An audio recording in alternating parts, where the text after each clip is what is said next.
Nice.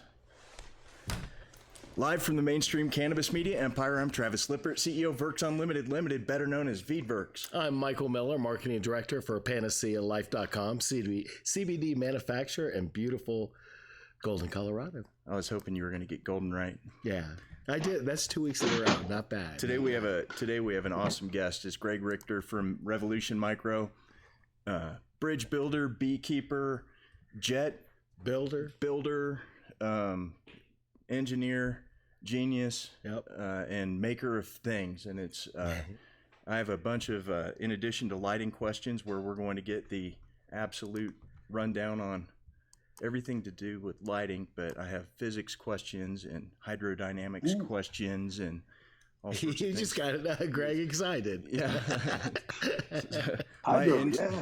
Yesterday we have an intern who comes in occasionally at the time of his own choosing, and yesterday he's like, "Well, what do you need done?" I said, "Sweep the floor. Start at the front and sweep all of the dirt all the way out the back door." And he got about halfway through and he said, Travis, I brought my computer in today. Do you want me to write your interview questions for tomorrow? It's like,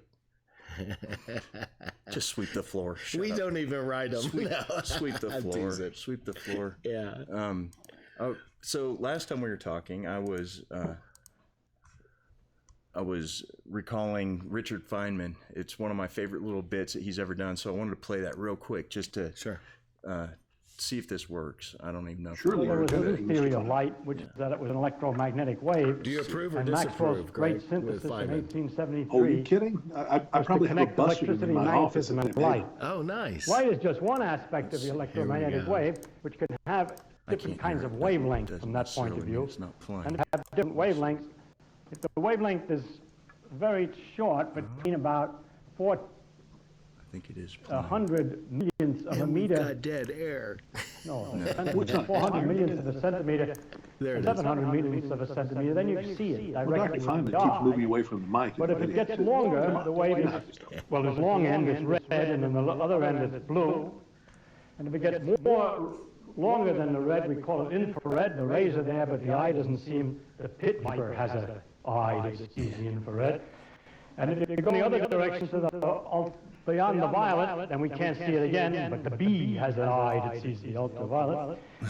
And if we go still further to the far ultraviolet, no animal has it that can see it, but we can make instruments that detect it, or photographic plates, and so on, up into X-rays and so forth. And down in the other direction, far infrared, you get into radio waves, and we can build instruments that detect them, and we can use them to advertise soap. Yes. All right, and here's a quick video. You really did. You built a jet in your garage. Well, yeah. I mean, I couldn't do it on the front lawn for God's sake. I love that answer. It's like, yeah, you got to do that. I don't know what happened to Dr. Fineman, but he was one cool guy. I read something interesting about him recently. Apparently, he was running the first hack computer repair shop in history. During the Manhattan Project, people would come in with their analog computers, and he and Enrico Fermi would fix them. And they shut them down and says, you can't be doing this. And then it's like, well, who's going to fix them? So they're back in biz again. It's like, the direct descendants of the dude who shows up to fix your iPhone. I thought that was awesome. Wow, nice. Yeah, he's one of my heroes. He's the reason why I finally have an answer. Like, if you could have lunch with any person living or dead, like, once I discovered Richard Fineman, I finally have an answer to that question. Really? I want to have lunch with Richard Fineman. I want to ask him how sunlight works. I want to ask him how rubber bands work. But mine would be more on the Marilyn Monroe side. I don't think she knows how sunlight works. That wasn't her area of expertise. But the rubber bands anyways. probably. Draw the curtains. Here we go. I'm teasing. Speaking of elastomers, yeah. So when we talk about light, I wondered if we could start off by just talking about the duality of light. We talk about wavelengths, and we also then you talk about moles of photons that hit plants. And I wondered if you had a quick and dirty or long and clean explanation of how light behaves both as a wave and as a particle. Well, that goes back to the classic, if Richard Fineman was sitting here talking with us, he'd probably bring up the famous double slit experiment. If you take a bunch of marbles or a shotgun, if you want to really make a loud noise, and shoot it through a single slit, you get a pattern on the other side. If you cut another slit, you expect to have two of these patterns, and it's like no big deal. That's what marbles do. It's like cutting two holes in the bottom of a bucket. You get two little wet patches. Light doesn't do that. Mysteriously, you end up with an interference pattern, all kinds of fringing, as if it was a wave. So the question is light a wave or a particle? And the correct answer, I think, of course it is. Doesn't matter. They're both mathematical abstractions trying to describe something. If it's easier to calculate it using waves, well, then do that. If it's easier to calculate it using particles, then do that. You get the same answer either way. It's kind of like saying, well, what color is something? Well, take your sunglasses off and you'll see one thing. Put them on, you'll see another. The color of the thing did not change. That's my take. It's an easy way to look at it. When you're measuring lights for horticultural use, it's a lot easier to measure, say, okay, how many micromoles in what bucket of wavelengths, rather than sit there and you give somebody some big, nasty wave equation that doesn't really make any sense. It's a lot easier to say, par meter says 850. That means 850 micromoles per square meter per second are hitting the sensor. Hot damn. That makes everybody happy. Per square meter per second. I always like shows where I'm taking notes. I'm just on for the ride. We could do it per square foot per week, but it's a big number. I've read, I went through your blog, I read your opinions about the English measuring system versus metric. Oh yeah. So. The metric stuff makes actual reasonable amount of sense, which is kind of crazy when you think about it. CGS, centimeter gram second is what pretty much everybody uses. MKS, meter kilogram second, is for the big stuff. But the English system makes no sense. If you ever really want to have fun, put a couple of Whitworth wrenches in your mechanics toolbox. Because, of course, if the English are going to have a standard for how to measure a wrench, well, they're going to have at least two. So you're going to have these oddball Whitworth sizes that nobody uses anymore except on old Jags or something. But they do exist. It's crazy. The one fun thing, though, is that everything that flies is American size. If you go change a bolt on an Airbus, it's going to be 7/16. Really? Wow, I didn't know that. Because I didn't know that either. Well, it's one of those things. I mean, a lot of Euro stuff now, is all metric. But the old AN sizes, AN Army Navy, AN6, AN3, all those old sizes from World War II where they standardized everything, they were designed specifically so that if you go up in size, you go up in strength by a certain amount. So if I say I double the size of the bolt, I get double the size, double the metrics on it in terms of shear strength. The metric ones are not that way. If you go from an M3 to an M5, for example, you don't get what you think you get. As the metric sizes get smaller, they get more and more brittle, which is something you have to deal with. That's why the aircraft stuff tends to be mostly still American. So when we measure light, we talk about it in, again, back to wavelengths, which is measured in nanometers, right? What's that? Sure. 10 to the minus 9th meters. And on one end, it's very energetic, and on one end, it's not, as Fineman may have described to us earlier, if we could have heard it in the headphones. I've been reading just about lighting technology, and I keep seeing a chart that has like a spike on the red end and a spike on the blue end, and when I look at you have to turn that down. Oh, that's me? Yeah, that's you. Oh my God! It's like it goodness. says at the restaurant up the block. It's like you got to turn your cell phone radio Yeah. off. Otherwise, we'll know that you love Slayer, and that's your. Yeah. Whoever it is that just called me from Sedalia, Colorado, I've got a bone to pick with you. Always monitor my live streams at all times. Never call. I was shocked that rang for you. Yeah. Look, man, my water heater broke last night. I had to take a cold shower this morning. I'm not going to be right all day. No. There's something missing from my soul right now. A warm shower. Yeah. So when I look at an LED grow light, or maybe would you mind explaining to us just, talk to us about your grow lights. I'll be happy to do it. I've got to get my little device here situated and rigged. There we are. That Nice. looks a little bit more realistic. Lights, when you talk about them, the curve that you're talking about, that's not flat. If you look at sunlight, it's pretty flat. You've got about as much blue as you got about much red as anything else. Yes, it tilts a little bit, but not enough to get excited about. The sun's not a perfect black body, although it's bloody hot, so it gets really, really close. The curve you're talking about, I think, is the Makri curve. And in 1971, Dr. Makri decided, you know what we should do? I should round up 200 grad students and a whole bunch of colored filters. And let's try and figure out what it is that plants want and what plants don't want. I think Brondo comes to mind immediately because it has what plants crave. But the other thing is they want certain amounts of light at certain frequencies or certain wavelengths. Chlorophyll A and B have peaks at 440 nanometer and 660 nanometer. And if you look at those blue-purple lights that the NASA guys use, you can grow plants with just blue and red. I don't think you can grow very good plants with that. If you have any lettuce in Japan where they use this, you'll notice they got a lot of lettuce, but it doesn't taste like much. Plants are essentially chemical factories, and the input to it is carbon dioxide, water, and light. And the wavelength of the light determines in large degree which reaction runs. Are you getting THC? Are you getting CBD? Are you getting terpene this or flavonoid that? Or what is this thing growing? Growing vitamin A in your cauliflower. You can do a lot by changing the spectrum of the light. That's so amazing.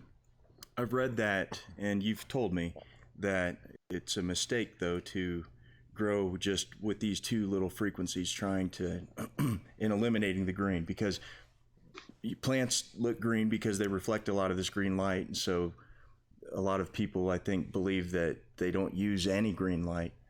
And with the advances in LED technology, you're able to tune these frequencies. Can you explain that to us a little bit? Well, the reason plants look green is also everything looks green to us. The photopic curve that determines what a lumen is. A lumen, of course, is a measure of light, candela per square meter, that says, hey, this is what people perceive when they see lights. So if you say, oh, this is 1,000 lumens, very bright to a human. If you take let's say a deep red 740, it might be 10 times the brightness, but it would be nowhere near the same number of lumens because people don't perceive deep reds that well. So plants reflect green, but also we're very, very sensitive to green, almost as if humans grew up under tree canopies or something, or around forests and plants and stuff like that. It's like the Schumann resonance. You look at it and you look at the human brain waves and you say, hey, same frequency. It almost is like a little stamp that says, made on Earth. It's like, yeah, well, we're from here. We knew that. But the greens you got to have, and you have to have the yellows and the reds and everything else from 450 to 750 to make it work. What's interesting is we haven't had a lot of choice until now. You go outside, you get sunlight, and people say sunlight's the gold standard. It is, but you can build better than sunlight if you want. If you have sunlight and you add a little bit more red and a little bit more blue to it, you get more growth than if you didn't. It's interesting because those peaks, the shoulders, on the Makri curve, are where the red and the blue is. So if you drive that a little bit more, you'll get better than sunlight. And most people who've done that, report that. It's pretty interesting stuff. So lights turn electrons into photons, basically. Isn't that what they do? Photons and heat, lots and lots of heat. Lots of heat. And if you're trying to build a more efficient light, or if you're trying to spend less money on electricity in your grow, then I guess that's why people want to try and chop out that green, because you're turning these electrons that you pay money for into light that is believed to not be as useful to the plants. Until they try to grow with it, what you find out is there's a big movement in certain circles with LED lights where we say, hey, let's just get some 3,500 Kelvin whites or some 4,000 Kelvin whites or some 4,000 and 5,000 and mix them and say, hey, it looks like white light. It's got to be sunlight. No, it ain't. Just because your human eyes perceive it that way doesn't necessarily mean that that's what the plant sees. The plant don't see that. The plant say, where's the red? Where's the blue? And how come I've got all of this yellow stuff I don't use so much of? If you use a 4,000 Kelvin white, what you get is a nice big bubble that tails off to the right, and you don't have much red, and you have this big blue spike. Got to have the blue, but without the red to balance it, it's like let's say you have two amino acids that you're eating, and you have so much arginine and so much ornithine or whatever, and you need a 2-to-1 ratio, or you can be awash in arginine and you don't have enough ornithine to match it, so that arginine is just a waste. So you have to supplement the white light with red, and most of the major vendors do that. If they don't, they should, because it grows dramatically better. So Kelvin is the number, or that's the unit of measurement that I'm used to seeing. I'm used to seeing if I go to Home Depot and I buy fluorescent light bulbs, then I see lumens on it, which you said is a candle per square meter. I remember right, yeah. And then the Kelvin, or the temperature of the light bulb. And you said that 4,000 is like a blue color. So is Kelvin another way of just saying the major frequency output of this light bulb? Kelvin's a real simple thing. If you heat something up hot enough, it becomes incandescent, whether it's a light bulb or the sun. And the hotter you get it, as the temperature approaches, all the way up to infinity, it becomes a black body radiator, and it radiates a nice even thing. E equals HF, right? Energy is a Planck's constant times the frequency, and you'll get an even distribution that way. As you're not running nearly infinite temperature, but merely solar temperature, which is pretty bloody hot, you get a Kelvin temperature of something in the 45 to 55 range. That's sunlight. People will say sunlight's 5,500 Kelvin, but it depends on where you are in the world and what time of day it is. And like any other absolute statement, there's always, oh yeah, by the way, but. It's like somebody says the sky is blue. Say, well, not when it's raining tonight, so you have to move on. That's why you shouldn't date a Turnian. But this is the thing. If the sun is around about 5,500 Kelvin out in the blazing sun, that tends to look very bright and very harsh in an office environment. In an office environment, people are used to incandescents, candles, gas lights. I'm a big fan.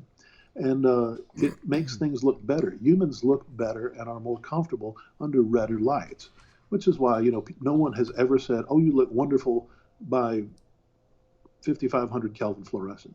It just, it brings out your eyes, and it doesn't happen. People like candles and incandescents because they're warm. Now, there's a lot of stuff going on right now, a lot of work being done with what Kelvin temperature do you run for what things. If you're going to run 4,000 during the day, you have very productive people in the office. If you're on 2,700, they think they're in a dimly lit restaurant somewhere, and they want to order a glass of wine and have a nice, relaxing day at the office. So I have a friend, Joel, who's a photographer, and he went, and when he bought LEDs for his house, he's got 2,700s and in all the relaxing areas, and then he's got 4,000 in the kitchen and places like that. And that works really well. One of the things also is people don't respond well to blue.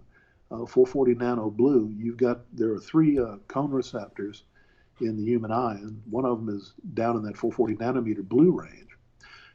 That is what you perceive as, oh, it's bright sunlight. So this is why that 440 nanometer blue that excites the white LED that drives your iPhone screen keeps you up at night. Your body's saying, oh, lots of 440 blue. It's daytime. Meanwhile, you're sitting in a dark room with your iPad in your hand, saying, why can't I sleep? Well, that's why. Wow. So when you buy lights for horticulture, they don't say lumens and Kelvin on them. They say they have other units of measurement, that PPF and PPFD and DLI. Would you mind talking us through those? Sure, happy to do it. The old joke in the lighting industry is lumens are for humans. It's like, this is what a person perceives. Plants don't see them that way. Plants see with Makri is the other one you hear. And it's like, we just like to make up things like that because we can't remember half this stuff most of the time. So when you're talking about horticultural lighting, number of lumens doesn't matter. Because if you want a really, really high number of lumens, get a couple of green LEDs. And it's like, 50,000 lumens. It's like, wow, that's intense. Plants don't grow into those. So it's like, doggone it, I have to do something else. DLI is daylight integral. It's you're saying that you're measuring light in moles. Well, how many moles hits the plant during the day? If you're on for 12 hours and you have 850 micromole per meter per second, on your par meter, hey, your DLI is going to be in the mid 30s somewhere. That's about right for certain plants of desirable properties that grew up in the tropics, like cannabis, for example. So DLI is pretty important stuff. That's where you start with lighting design. What are you growing? How much light you need? If you've got a greenhouse, you're going to say, well, how much is the sun providing? Month by month by month. And then you figure out how much do the lights have to do to fill in the difference. Once you get that, you're in pretty good shape. PPFD is a photosynthetic photon flux density, which is basically what the par meter is reading. It's like, is that 750, 850, 1,000? What is it? And that's where you get to. Is not that much to it. Kind of a hassle to design the things, but usually it's pretty painless. You fire them up and you run as much as you like. There's a significant debate on how much light is necessary for cannabis growth specifically. Most of the time people will say 850, 900, somewhere in that range is the sweet spot. But fact is, it's like if you go outside with your par meter in Bangkok, it's going to read over 2,000. So they're used to, the plants are totally used to, my God, more than twice that. So when people say, well, you're at saturation at 900, say, well, man, these things must be saturated at midnight in the tropics because it is bright out there.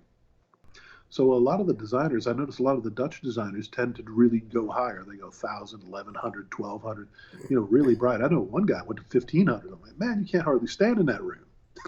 It's bright, but he grows a lot. The question is, Alan, my VP in his degree is economics, he always brings up, he says, yeah, you grew more. He says, what is the incremental cost of growing more? How much did that extra pound cost you? And you say from a financial standpoint, is it worth it? Well, in Oklahoma, with the prices there, oh yeah, it's worth it. Run these things at 1,200, as much light as you can get, it's worth it. Is it worth it in Colorado with the price they get? No, probably not. So when people ask, it's like, well, how much light do I need? It's not an engineering question. First, it's an economic question. And once you solve the economic question, what does power cost? How many light fixtures did you buy? How much room do you have? What are you going to grow? What's it worth?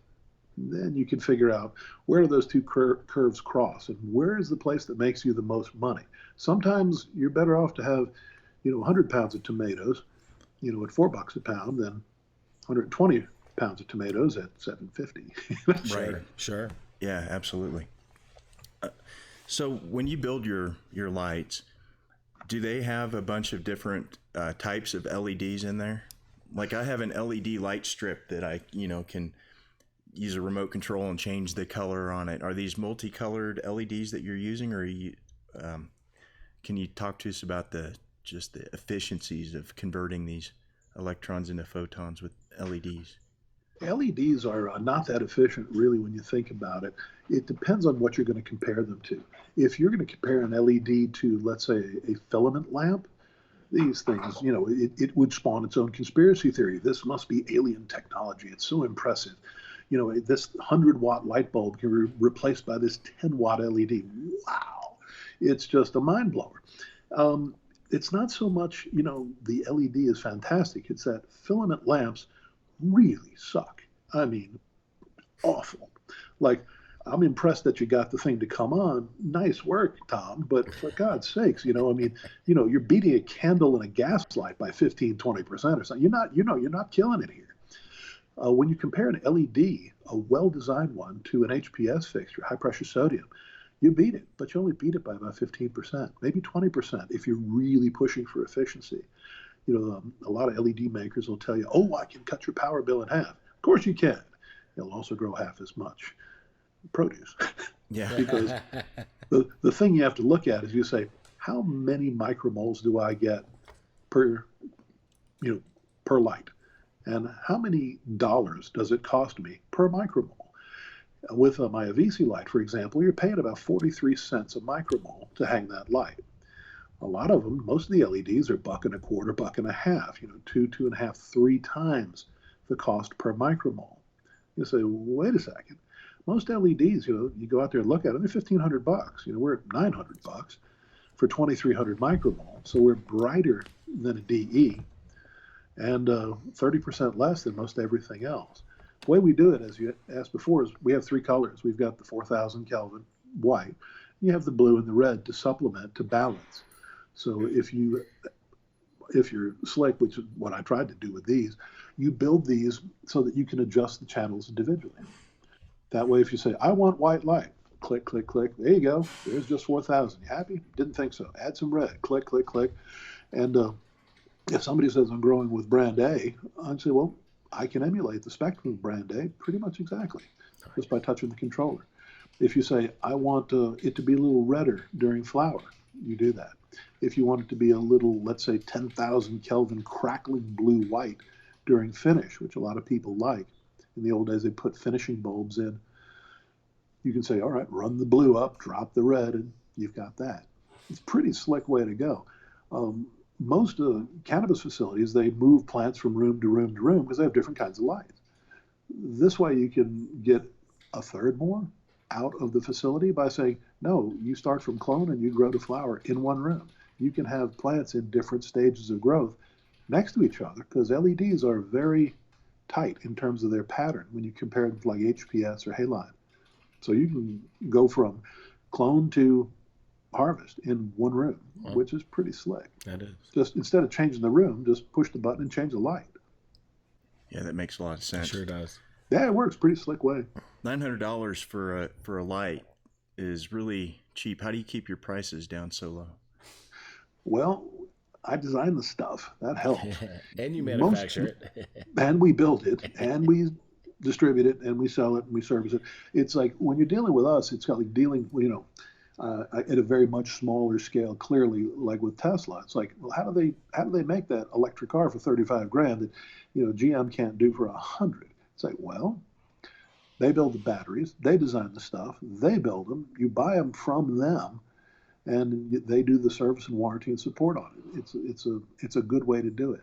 Most lighting companies, nearly all, well, actually all that I've seen, they have somebody else design it, and then they have somebody else manufacture it, and then they sell to distribution, who sells to retail. And by the time you get the thing, my God, you got 6, 7 people all trying to make a living off one box. So do we, but that counts the whole company. So we're a small shop, but I do the engineering.